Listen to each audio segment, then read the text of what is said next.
Welcome everyone. Appreciate you attending and being here. I appreciate as well the panelists being here, and then a quick thank you to Edgar Coleman for sponsoring this panel. It's a real pleasure for me. I'm an Eisenhower Fellow 2016. It's a real pleasure for me to be speaking with you all, such an international crowd, cross industries, so very applicable to cyber. Which doesn't obey geographic boundaries or industrial boundaries. As the spread of digitalization continues, the internet of everything, cyber is going to be increasingly important and an increasing challenge. More opportunity space and more threat space. This is exemplified, for instance, in the WannaCry ransomware, which affected over 200,000 computers across 150 countries. So that kind of gives you an idea that it certainly doesn't care about geography. I was speaking to Sanjitha. If you don't know her, she was a 2017 fellow from India.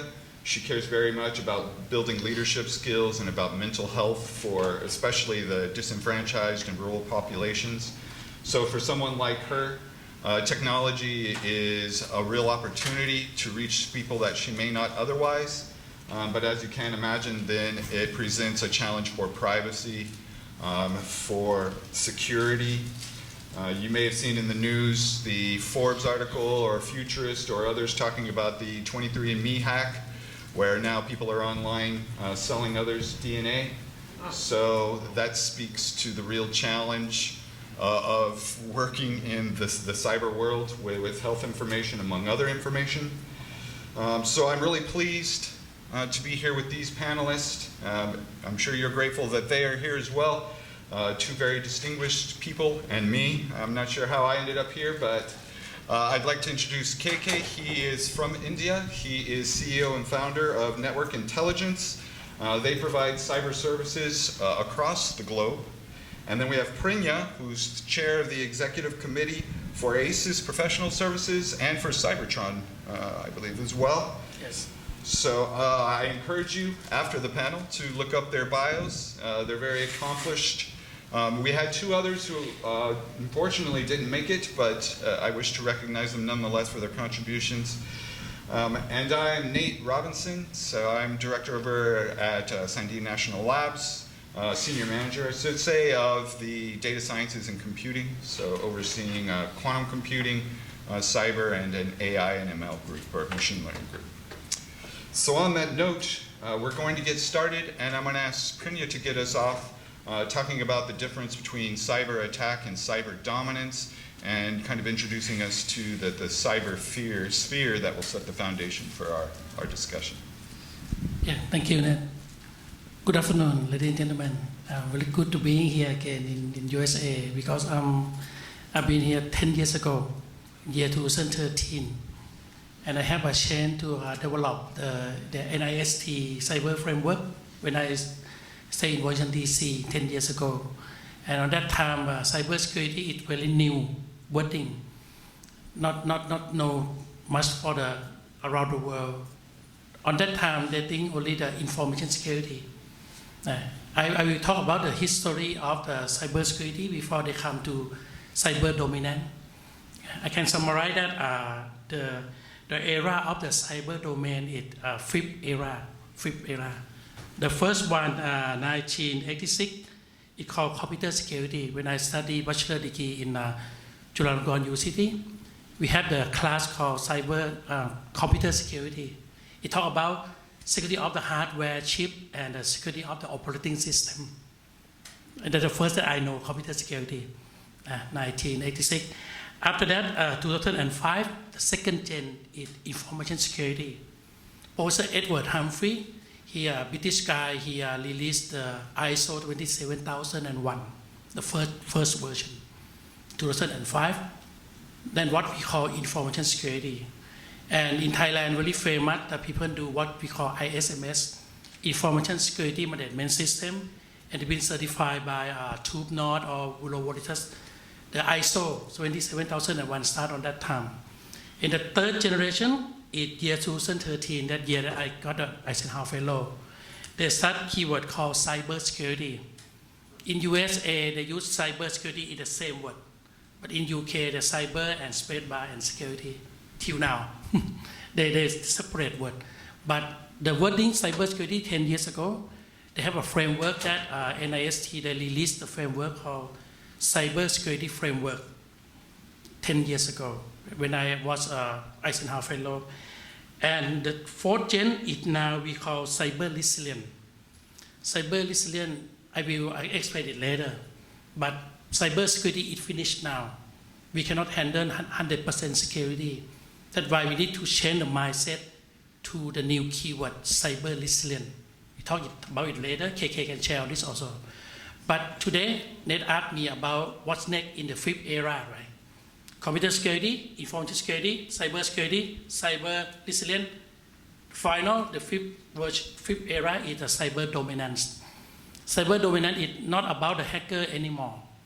When we talk about cyber security, ransomware, malware, hacker, phishing, right? But cyber dominance is not. Cyber dominance is mean some government, some adversary, they try to use the cyber and social media to control your mind, to let you make a decision in the way that they want you to make the decision. Not only the military strategy, but the business also.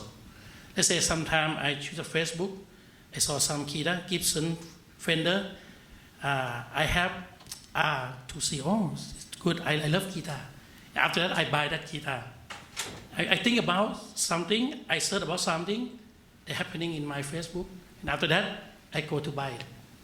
This is the part of some commercial dominance. But for the cyber dominance in Thailand, they use for a political party, the opposite party, that our election result is totally changed 100% in Thailand, that the party that they use the social media, they won the election. But finally, the head of that party cannot be the prime minister. Long story. But the cyber dominance came to Thailand about 3 or 5 years. And they use the social media to let people change their mindset and change their decision making. I cannot tell the brainwashing, but a little bit. I heard about this when I saw the movie in Netflix about the Great Hack. They're talking about the President Donald Trump and his election using the company in London called Cambridge Analytica. It's the same. It's happening in Bangkok, in Thailand, and the same. And that's why if the government, the people, they don't know about cyber dominance, it will be a big problem because they had been manipulated by the information that circulate to them. And use the social media. In one day, if you go to your iPhone, you go to the screen time, I use it in one day 14 hours. I stay with my phone 14 hours a day. One day, 24 hours, right? Yeah. Why 14 hours? I don't know. That's why I think it's happening now, and we need to understand that cyber dominance is a US Army doctrine also in the military strategy, and they change from the information operation into information advantage. We talk about it later. Okay, this is my starting point now. Thank you, Ned. Yeah, thank you very much, Prinya. So in the science domain, we often talk about developments either as incremental or as disruptive. Earlier, we heard the panel on AI, and so it may not surprise you that AI is already disrupting the cyberspace and will continue to disrupt the cyberspace. So I'd like KK here to talk to us about how AI impacts cybersecurity. Sure. Thanks, Nate, and good afternoon, everyone. It's a pleasure to be here. I'll address this, I think, in two broad aspects. One is how is AI being used by us, the good guys? And then, of course, how are the bad guys using AI? And they happen to adapt technology faster than we do. So AI actually has been around in terms of cybersecurity for a long time. I mean, when you look at how Google and Microsoft detect phishing emails or spam emails, that's all through machine learning algorithms, and it's been like that for a while now. Similarly, on the network side, to detect bad behavior on the network, you have two options. You can write a bunch of rules. You can say if this happens and then that happens, then this is bad. Or you can say, let's learn and figure out, let the machine learn and figure out what's good and what's bad. As you can imagine, as attacks get more complex, writing a bunch of rules is a very limited exercise. You can imagine X number of scenarios and write rules for that. All the attacker has to do is to find the one technique that bypasses your rules, and that's becoming more and more easy for them to do. So therefore, we move to machine learning on endpoint security. We don't have antivirus with the whole bunch of definitions any longer. If you use Windows, you have Windows Defender. I don't think anybody gets prompts to update Defender signatures anymore. There's no signature-based detection, and so on the network as well. So as far as detecting cybersecurity attacks is concerned, I think we're solving it very well with AI. Now, once you detect an attack, the next step is to respond to that attack, remediate, right?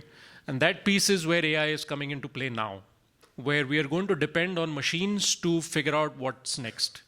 So far, once the alert comes, we figure out it's a cyber attack, the human steps in, and then we try and fix the problem, apply the patch or isolate the machine or whatever is required to respond to that attack. But now AI is going to play a role, is already beginning to play a strong role over there. And as those AI algorithms get smarter, we will start to depend on them more than on the human judgment, right? And then the last piece of evolution that happens on this is predictive analytics, where AI can help us predict that, hey, this is where a problem is likely to occur on your network, or this is where on the cloud you're vulnerable. So I think that will also happen very quickly. But we are somewhere between getting the response remediation piece done through machines and then moving on to the predictive part. But what's scarier, though, is how the bad guys are using AI, right? I'm sure many of you back in the day must have received an email from a prince in Nigeria, But lately, that's not been the case. It's not that Nigerians don't have princes anymore. I'm sure they're there. But nobody's offering you 10 million. Instead, you get emails that are very aligned to what you just did last week. And I'm sure that's been your experience as well, Stuff that you might have posted on LinkedIn suddenly appears as an email asking you to click on a link. So this is all now machine-generated emails. These algos are being used by the bad guys to scan your social media activities and then craft emails that are very sneaky, very compelling, right? And that's one area in which AI is being heavily used, and of course to launch attacks at scale, and also to write very smart malware that can fight the detection algos of the security tools that we have. So the malware is so it's essentially at one stage a machine versus machine battle that's taking place as we speak. And then you can take it to the next level, where I'm sure you've heard of the term called deep fakes. The most famous deep fake was of Tom Cruise, right? One of the first ones that came out. And now you can basically get a video of yourself. AI tools are powerful, where fed in your images, they can actually, and there was one with Lex Friedman and Mark Zuckerberg on the metaverse speaking through their avatars, So that's, and when the bad guys start doing that, then how do you know whom you're actually speaking to? Right? Is it really your banking agent calling you to verify a transaction? And then voice can easily be faked as well. So that's the scary part, according to me. And I don't think we have a answer to that yet. But that's where this is going now. Yeah, I appreciate that. So in the United States, as elsewhere, there are many cases where a grandmother receives a call in the middle of the night, sounds just like her grandson. He says, look, I'm in a wreck, I drank too much, I can't call my parents, I'm in big trouble, can you send me $300? And then it turns out it was just a fake voice. Right? So, and then we heard earlier about, large language models, which is just one form of generative AI. And we're talking about video, another form of generative AI. So how does generative AI, its code development, and all its other forms work into the cybersecurity sphere? So again, on generative AI, we have two aspects. One is within the enterprise, should we allow generative AI? Because if we allow access to that to employees, they'll end up sharing a lot of information into that, which then the machine algo at the other end will absorb as input and learn further and become smarter. So there is the intellectual property risk. There is the copyright risk. If we take data that ChatGPT generates and use it for a corporate report, what risk of copyright risks do we run into? And I think Microsoft, which is the backer of OpenAI, the makers of ChatGPT, they are a fairly, I would say, privacy conscious entity. So the OpenAI version for enterprise now seeks to address these risks. And I think that eventually we will solve this problem. I know Prinya has some thoughts around the risks of generative AI, and I'll ask you to share those as well. Yeah, I talked about the generative AI in Tokyo and in Singapore before I came here. The problem is when people in our office, the employee, they use generative AI like ChatGPT, and they upload the file to let the ChatGPT to analyze the files. When they upload, they leak the information of the company.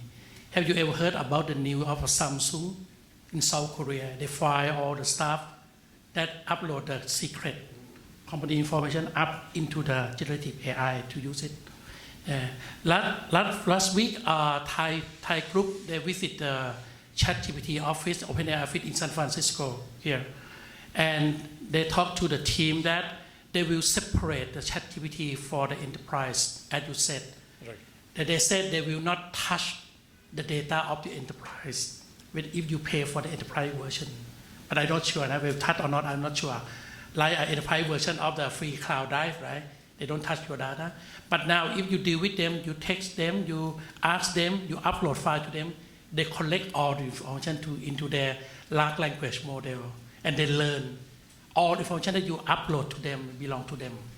And that's why we need to train our staff that when you want to use ChatGPT with the company, you must be careful to ship the information into the ChatGPT system.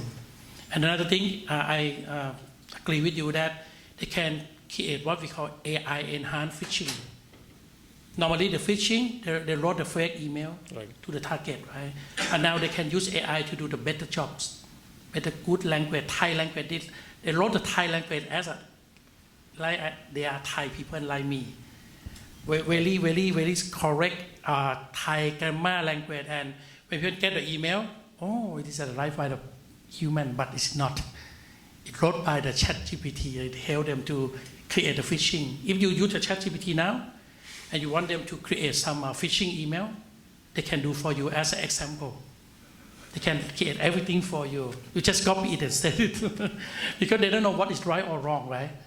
But they cannot do what Pete write malware for me. They will don't do that. But you can let them write the code for you, and then after that you convert the code to be the malware later. And that's why it's the power of the ChatGPT that you must be careful. And they're getting better and better now. Yes, I think part of what we're trying to convey is there's increasing amounts of sophistication, right? And so while we've mentioned machine learning many times, there's adversarial machine learning. So adversarial machine learning, KK had mentioned, I think, that there's malware that will slowly change its behaviors so that detectors will learn to think that that behavior is benign. And then over time, it's training that model to ignore a certain behavior, and then it moves into the malicious space, right? So and there's data poisoning, there's polymorphic, right? Polymorphic malware, which means that it has its code, and part of its code is rewriting itself, so that if you have a signature identifier, right? If you're looking for a certain thing, that certain thing has changed and morphed. And then polymorph means it's going to do it repeatedly over and over again. So it encrypts itself, it obfuscates by rewriting itself, and then continues to infect. So with these kinds of increasing sophistications, these kinds of morphing threats, Prinya had mentioned that in his opinion, cybersecurity is basically a dead term that we should replace with something like cyber resilience. So I'll ask him to talk to us about cyber readiness, cyber resilience, and whether I correctly phrased that you think cybersecurity is a term that should be replaced. Yeah. Before I answer your question, I have to share, I think, about the case of the AI in my country and in China. Now, Microsoft, they invent in the voice generation of the AI called VALL-E, VALL-E. When you talk to the AI 3 seconds, after 3 seconds, they can talk to be you. In Thailand, they call the wife that husband call to transfer money, you know. But they talk to the husband 3 minutes, 3 seconds. After that, they get the example of the voice. They generate the voice of the husband and call to the wife. And after that, wife transfer money to them in China also. Right, right. So there's some that say, you know, you get these calls and it's a robocall and it's not so much to verify or to try to sell you aluminum siding, right? It's to try and get, one, is this an active number? 2, can we grab your voice? And then 3, what do we do with your voice once we've got Now I can summarize that generative AI, they can do 3 things.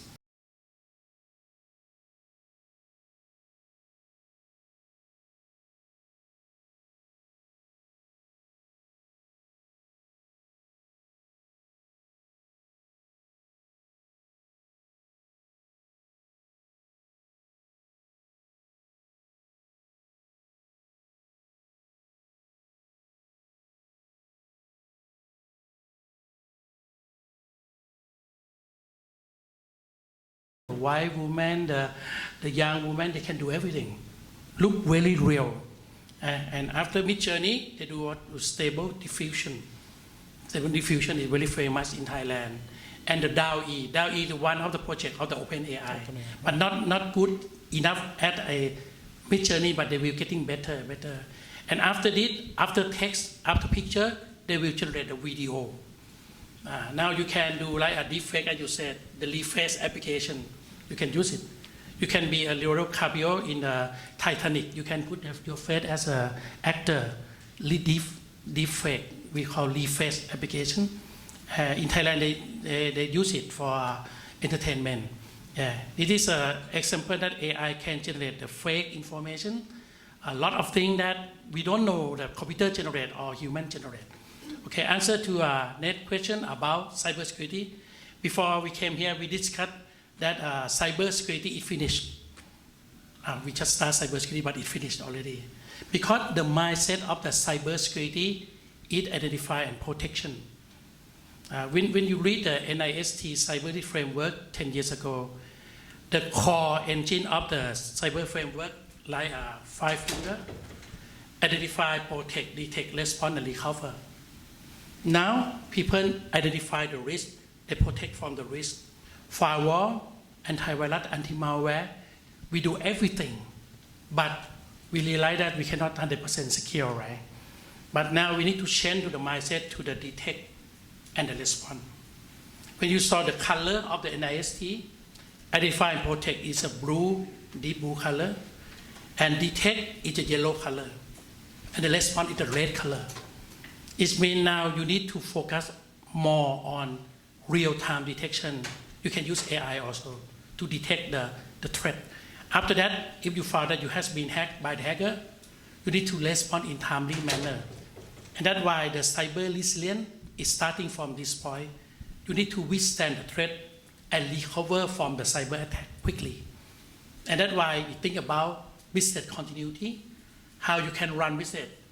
My company has been hacked, but my customer don't know about hacking in my company. I still run the business, maybe 80%, 90%, but I need to continue my business, right? But if my business cannot continue, that's why I'm not resilient enough. And that's why cyber resilient mindset is not are we secure.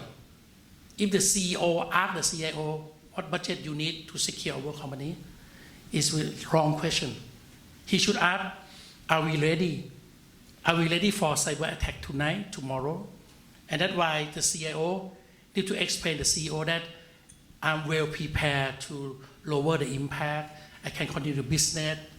If they come tomorrow, tonight, I can continue the business. It's a mindset of the cyber resilient to withstand and recover from the cyber attack. Yeah, just to add to that, to take it further, we speak to our boards, we do these incident response drills, and many of the organizations that we speak with aren't prepared on the specifics of what they will do if they get hit. For example, ransomware. If ransomware infects your primary network, and we throw this question to them, what are you going to do? They'll say, we'll move to disaster recovery. But ransomware will also infect disaster recovery. And then they say, we will recover from our backups. But what we're seeing now is ransomware has become such an advanced attack, we call it APT, advanced persistent threats, that they will actually come into the network, take their time, and go and delete the backups as well.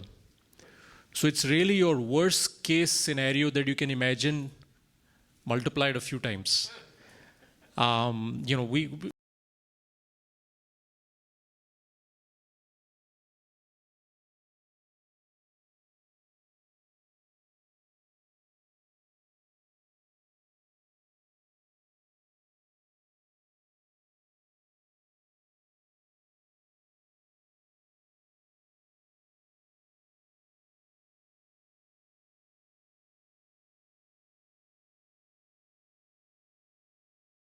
Will you send out to employees?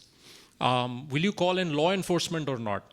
These aren't questions that people have thought through now. They aren't thinking through these questions many times. Will you pay the ransom, for example? And the first answer is no. And then as we walk them through the worst case scenario and a few case studies of what's happened and examples that we've seen, and then say, yeah, if it's that bad, we will pay the ransom. Okay, do you have a Bitcoin account? How are you going to pay the ransom? No, we don't. Have you spoken to your cyber insurance? Are they going to pay that on your behalf? Because they can if you've made that arrangement with them. But these are questions that organizations haven't thought through fully.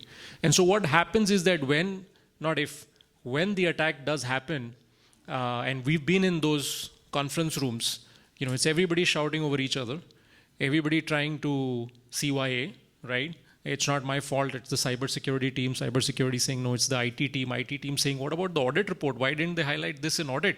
And it's a whole different conversation happening then saying, what do we need to do now? And so all of this comes into being as part of being resilient, which is the ability to bounce back when you get hit really bad. And that's what organizations, teams, individuals as well should start thinking about.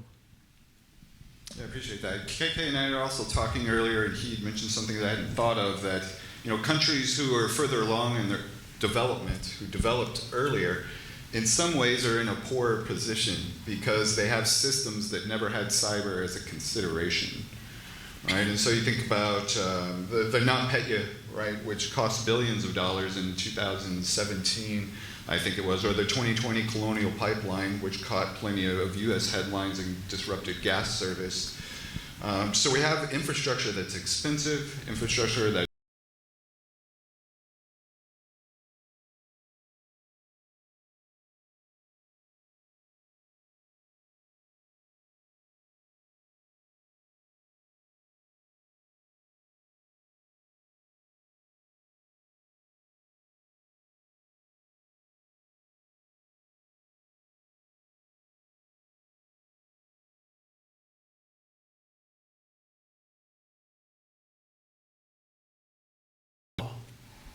that we call the cybersecurity law in year 2019, that they focus only the critical infrastructure.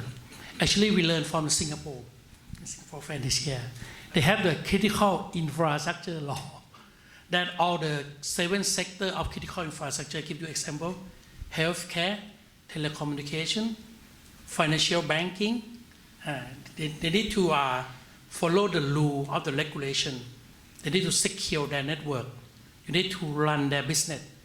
Confidentiality, integrity, availability, they need to do 3 things at the information security perspective. And that's why when we release the law, all the critical infrastructure, they need to certify ISO 27001. Starting. After that, you need to do study assessment, pen test, and you need to go, what KK said, cyber resilient. Because I give you example, critical infrastructure in Thailand, the big company, they always be the victim of the ransomware. The number 1 cyber attack in Thailand is the ransomware. And the gang in ransomware is called Lockbit. Lockbit is a big problem in Thailand. They're searching for the listed company, the big company. They say, oh, big asset, big money. After that, they send email to some staff, maybe operator staff. They open the email. They think, oh, it is a message from the CEO. Phishing. And after that, they click it. And the ransomware gangster, Lockbit, they connect maybe Eastern Europe, I don't know, somewhere. and they connect to the company, and they do what we call human operate ransomware.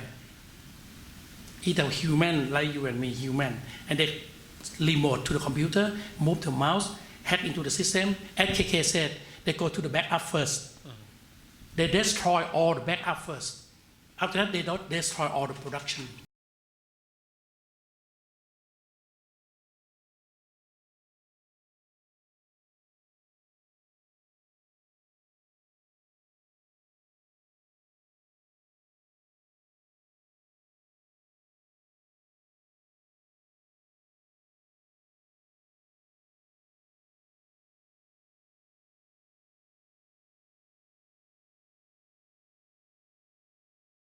Like KK and my company, sometimes we do what incident response returners.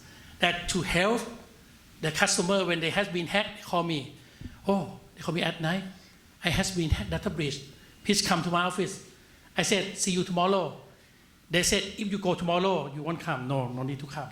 I want you to come to my office in 1 hour. Because hackers operation, you know. And that's why all the critical infrastructure, they need to prepare the incident response. And if something happened in the company, they might have a service or the capabilities to respond to the incident in timely manner, to decrease the impact, and to do what we call crisis management. They have a spokesman to talk to the media, talk to the press, and talk to the regulators, and all of these things they need to prepare before the hacking incident happen. And that's why people in Thailand right now, they just realize about the threat of ransomware. And they spare time and budget to prepare for the cyber attack. But if nothing happens, like you do insurance, it's good, right? You pay insurance annually, but nothing happens, it's good. You don't want to claim and go to the hospital, right? But if you do cyber insurance, if you have been hacked by the hacker, you can call the incident response returner to come to your office and do the forensic and block all the ransomware. And that's why this is a well-prepared situation. And when the ransomware coming to your office, you can survive from the ransomware. What we call data resilient. Your backup is gone, your production is gone. Where is your data? It's what we call data resilient. It's a new way that they can protect from the ransomware. Yeah. This is a critical infrastructure in Thailand. Maybe KK can share critical infrastructure in your country. Yeah, you know, where Prinya and I come from, coconut is a very popular fruit. And a lot of critical infrastructure security levels remind me of that. You know, they used to be very hard on the outside and soft and mushy on the inside, like a coconut. But now that hard shell is going away because we have digital transformation and Factory 4.0, and, you know, executives want to see the health of the plant on their mobile apps and stuff like that. So I remember a case where my team actually was called in to do the assessment for a new corporate building for one of our large energy clients, and they'd put in all these smart CCTVs and meeting systems and stuff like that. And these guys obviously got into those systems, got into the servers, got into the corporate network, and from there they were able to navigate into the energy plant and show that, look, we can actually control you know, many of the parameters. There's a system called HMI. So they were on those HMI systems and looking at the SCADA technology. So all this interconnectivity, you know, is something that organizations want, management is pushing for, but without taking into account the risks of opening up this very vulnerable old 20, 25, 30-year-old technology to the cloud and to the internet. So that's happening in a big way, and that's a huge risk. I mean, we saw that with the Colonial Pipeline in the US, right? And starting with the Stuxnet, where Iran's nuclear power plants were taken over by countries that we shall not mention, but but that was the watershed moment. And since then, we've seen multiple attacks on critical infrastructure. So that's a huge concern right now. Yeah, I appreciate that. How many of you heard of ACIS Infinity and the ACIS Infinity hack? No? So ACIS Infinity is this virtual world where you could buy and exchange things with crypto. You could buy, you know, virtual land with crypto, all of this sorts of things. and it was hacked, and it's one of the largest single hacks, $600 million taken overnight. Immediately taken, and then put into what they call mixers. So, money comes in, a whole bunch of money comes out to different places, and you're trying to track where does this money go. And so they track down the evidence, they keep following it, and eventually it leads them to North Korea. So, and then if you're familiar with that, North Korea is very aggressive in the cyberspace and in cyber attacks, and in using that to fund their missile programs and their weapons development. And so often, in media, the hacker is portrayed as this guy in a hoodie, on his laptop who's using hotel Wi-Fi to break into, an intelligence community's server, but that isn't the case. So let's talk about, the challenges of individual rogue actors and nation-state actors. I mentioned the NotPetya, which evidence indicates that they had ties to the Russian intelligence community. KK had mentioned APTs, right? Persistent threats. So there are these APT groups. There's Cozy Bear, which is associated with Russia. All of them have either cute or cool names that should be more terrifying than they are. China, certainly. Iran. We saw sort of a flip with the recent issue with Israel, where they're somewhat famous for the Pegasus platform, right? Which is, by some people's measure, top-notch. Right. And yet, its ability to infect and to gather information from people's cell phones seems to have not led to their successful defense. So talk to us, how do you perceive, what's the perceptions from your country, from your firm, from you as an individual on nation-state actors in cyber? How's that for? Yeah, I give you the example in my country, in Bangkok. We have been hacked by the North Korea on the news. It's public. Our hotel, 5-star hotel in Bangkok, and our university have been hacked by North Korea state actor. And after that, they hacked into the Sony picture.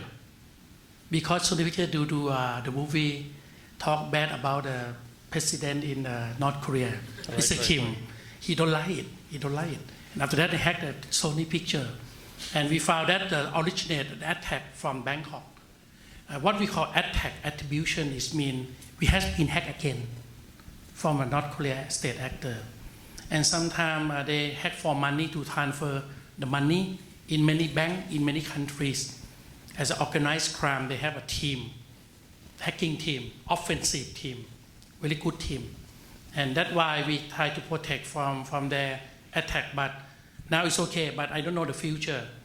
Even some APT, let's say APT 1, China, APT 2, North Korea, APT 3, all the APT number is name of the state actor in each country. But now all the state actors now focus on the critical infrastructure. They want to attack into the what we call OT, not IT. The computer in your office is IT, right? But computer in the factory, in the energy plant is OT, operating technology. And OT, they have a SCADA system, ACIS system that control all the pipeline, everything. All the state actors, they want to come to that area, not only IT anymore. And that's why the state actor is been for a long period of time that every country, they have their own cyber army, cyber team, the offensive security team. In Thailand, we have been hacked by neighborhood also. Not Singapore, but neighborhood very near on the eastern side of my country. And we found that they support by the government of that country. We contacted the government, why you hack me? They said, no, we are friends, we not hack you. But actually they have a team to hack into the, let's say, Ministry of Defense, or they want the information or intellectual property, because the Japanese company, they have operation in Thailand, in Chonburi, in Rayong. And all the state actors, they want to hack to get the blueprint, get the information, the trade secret from the Japanese company in Thailand. And that's why we quite realize about the state actor, but we try to protect, but cannot do 100%. That the threat that we think is really important in the future for the OT system, SCADA, and industrial control system. And KK can share on this also. Yeah, I think there has been a clear trend where the line between the hacker in a hoodie and a nation state running a cyber offensive operation is now blurred. We know that many governments actually use private companies, private teams to run their agenda. One great example of this is ransomware. So when the Russia-Ukraine war started in 2022, do you suspect the ransomware increased or decreased? Any guesses? Did ransomware go up? It was going up before. Did it continue to go up or no? It actually dropped. Yeah, 2022 is the only year in which ransomware attacks actually went down, because most of the ransomware runs out of Russia. And they were busy. This is true. This is factually correct. I mean, the hypothesis is a hypothesis, but the fact that ransomware attacks went down in 22 is a fact. It must go to be solder, maybe. Yeah, maybe. But in 2023, it's at a phenomenal high again. So that means those guys have done their frontline duty and have gone back to their day jobs, which is to run ransomware attacks across the world. So this is what we find with many of the countries that we deal with or have. And the other trend which we see is that governments are also focused on internal surveillance. They love using all of this technology to go after their own citizens, okay, at least the regions we operate in. And again, they use private actors to do that. And of course, they go out and buy tools like Pegasus, and many of these hacking tool vendors don't really care on the morality of who they're selling to, right? They'll just sell to whoever is willing to pay the price. So these are a couple of trends. We're not seeing a clear distinction now between cyber criminals and the nation states, offensive infrastructure. It's kind of blended very well together.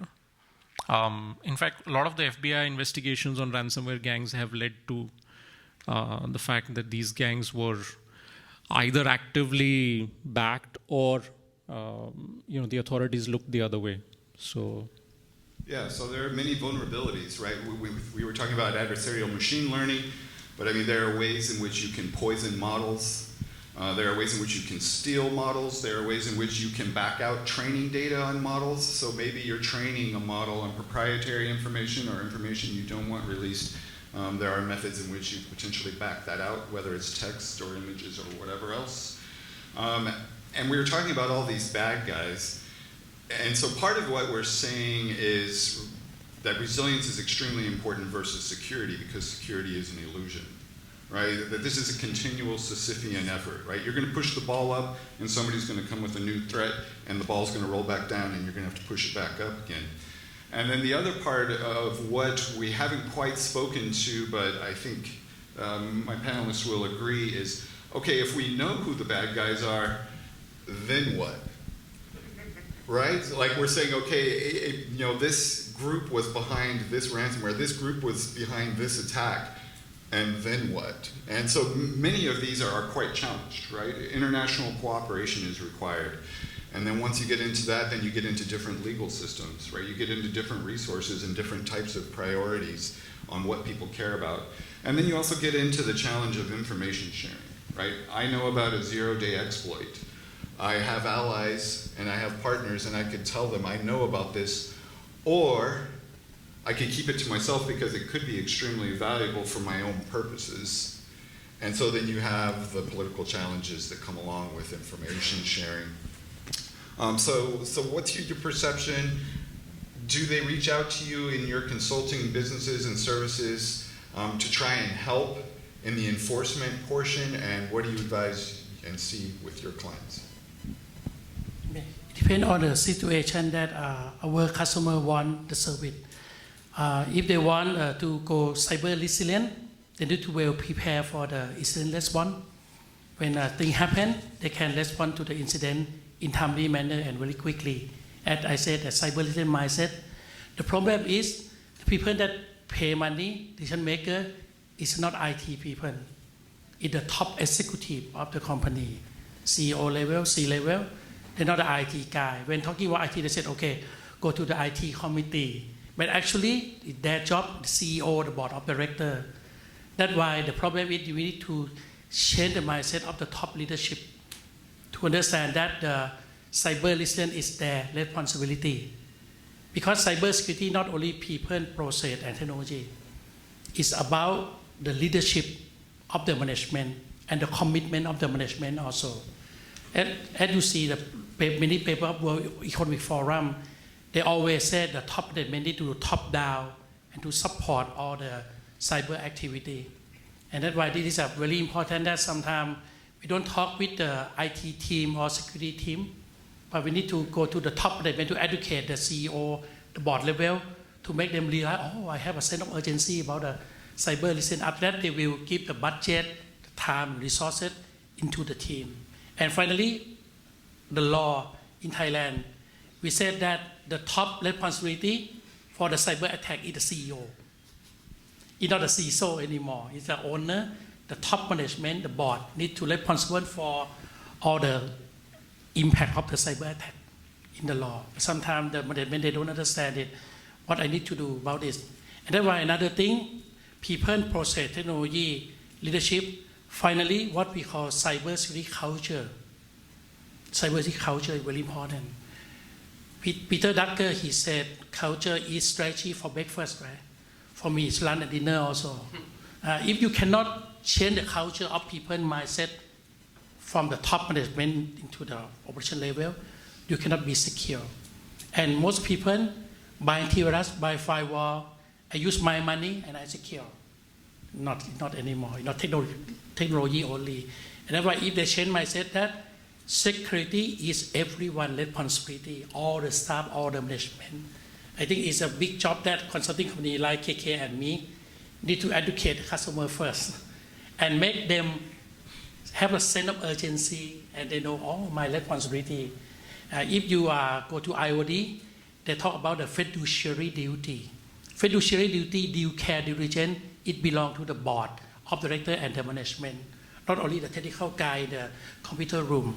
And it's what our number one mission that I try to do with my customer, to make them the resilient mindset first.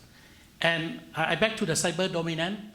Cyber dominant is they use the social media as a weaponization social media. Are you a Hollywood movie fans? You see the movie? They use the spear, the sword, in a long time ago as a weapon, right? After that, they use the gun, cowboy, gunman. After that, they use the rocket and the tank, right? But finally, they use the social media. They don't use the weapon anymore. Ukrainian, Russia, war. Finally, last 2 weeks, Israel and Hamas, they use a lot of social media to manipulate all the information. The U.S. Army doctrine, they is coming out, I think next month, about information advantage. All the army, all the soldiers, they need to access to the social media and prepare the situation awareness, and they need to release the counter-attack news on the social media about what's happening in Israel, what's happening in what we call Gaza, right? And that's why this is a part of the war, part of the operation of the military, and what we call from the IO operation into the information advantage operation. This is new for normal people, but we need to know because we part of it. We saw the news, and we believe if you saw the Russian news, oh, Russian is really good, right? You saw the UK news, oh, UK is really good. It's totally different on the same situation, and this is what we call cyber dominant. That we need to understand it and alert our top management also. Okay, KK, you can share what you know more than me. No, I was just thinking about how back in India, our political parties are doing it even smarter.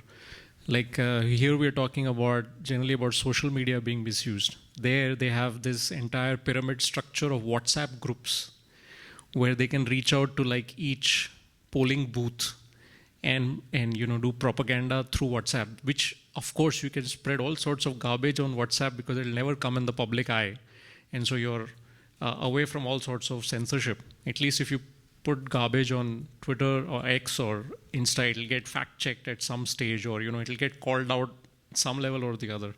But I think WhatsApp propaganda is very insidious, and I don't think that there's a way to pick that out. And it's extreme, the kind of messaging that happens on WhatsApp groups. Yeah, so I think what you're hearing is social engineering. We mentioned earlier, right? The grandmother that gets the phone call. That's its own type of social engineering at an individual level. And now what they're talking about is social engineering scaled, right? It's mass social engineering, which brings us to one of the most vulnerable components within cyber systems, which is the human one, right? So I think there's two things to talk about within the human sphere. On the left hand, there's cyber hygiene, cyber awareness, cyber competency at a citizen level, which is being compromised rather easily, right, by things like WhatsApp. And then on the other side, there's the workforce, where we need a workforce who is cyber trained. And not only that, but one that's AI competent, right? The more AI penetrates the cyber sphere, the more we're going to need a workforce that is comfortable with and interacts well with the AI in the cyber sphere. So I know KK in particular has concerns and ambitions for a cyber and AI ready workforce that you're participating in India. Yeah, I mean, there is of course the aspect that AI will take away jobs, or to be more accurate, will take away tasks. But I don't think that there will be a day when we'll have enough people in cybersecurity. I mean, in 20 plus years, we've never reached a stage where we said, there's no supply issue, There's always been an issue of enough talent on the cybersecurity space. And even with AI, that just evolves to needing a different skill set now, needing people who can adapt and embrace AI and automation in general, and use technology to deliver cybersecurity. But the awareness and the evangelization of cybersecurity, I think, and the dangers of social media and disinformation, I think needs to start happening from the school level. And there are initiatives stateside, there are initiatives in many countries across the world